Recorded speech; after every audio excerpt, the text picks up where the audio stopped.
Ilmaan koo caqasaa mee guurii guurradhaa ergaa tokkoon qabaa kunoo dhaggeeffadhaa diinni bifa hedduu mee laalaa hubadhaa maqaa geeddaratee ni sobaa beekkadhaa. Ani aaddeen harmeen keessan tahuu beektu diinotaan saamamee gabroomuu koo bartu kan hambaaf na kenne goobanaa yaadattu bilisa na baasuuf har'a maal hojjettu hidhaarraa na hiikuuf qophiirra naa jirtu. Maaliif calliftanii diinaaf na kennitu? Ilmaan koo gurmaayaa mana ijaarradhaa tokkummaadhaan kaa deemaa wal gorfadhaa ergaa koo dhagayaa humna jabeeffadhaa diinni firan ta'u ammumaan beekkadhaa.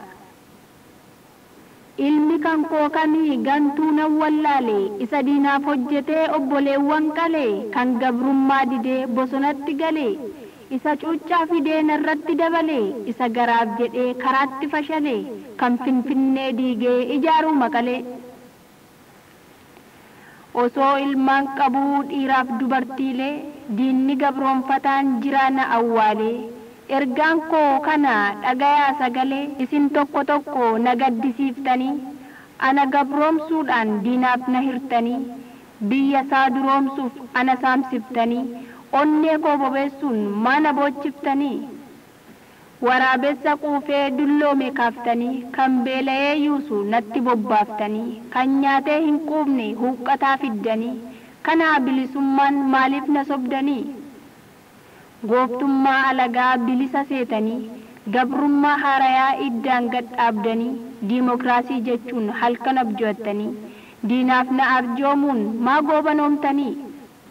Ofii beeloftanii diinamaa quufsitu ofii dheebottanii diinamaa obaaftu ofii qullaa deemuun ambaa maa uffiftu qalbii godhatanii isin yoon wal beektu ofii wal madeessuun osoo dhiigaa jirtu bilisni argame nagayaa naan jettu. Oromoof dhaabbachuun falmuu dhiiftanii warri diina waliin qawweedhaan fiigdanii moggaasaa fudhachuun qondaala taatanii.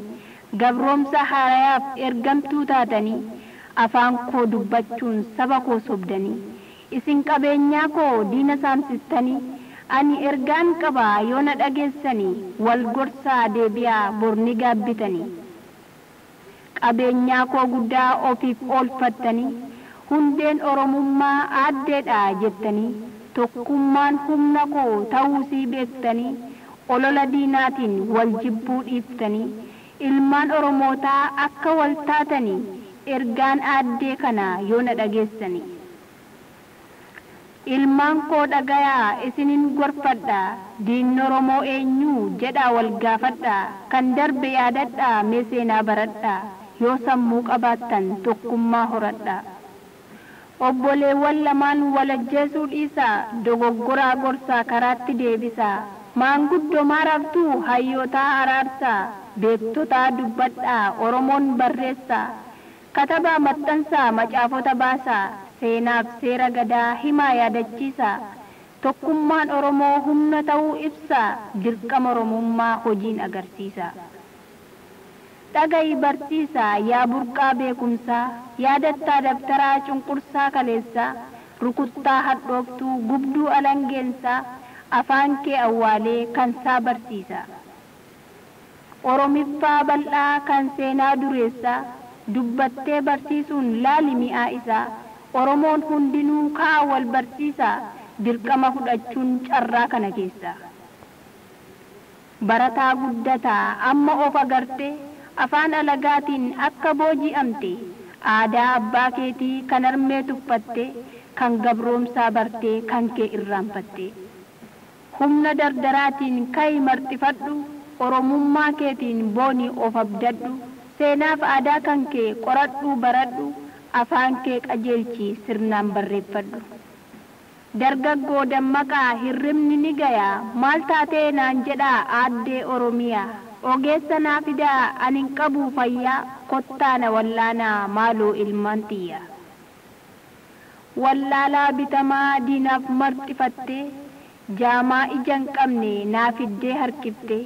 Gabroomsa haarayaa gooftaa kan kee goote beelawaa huqqataa narratti gabbifte.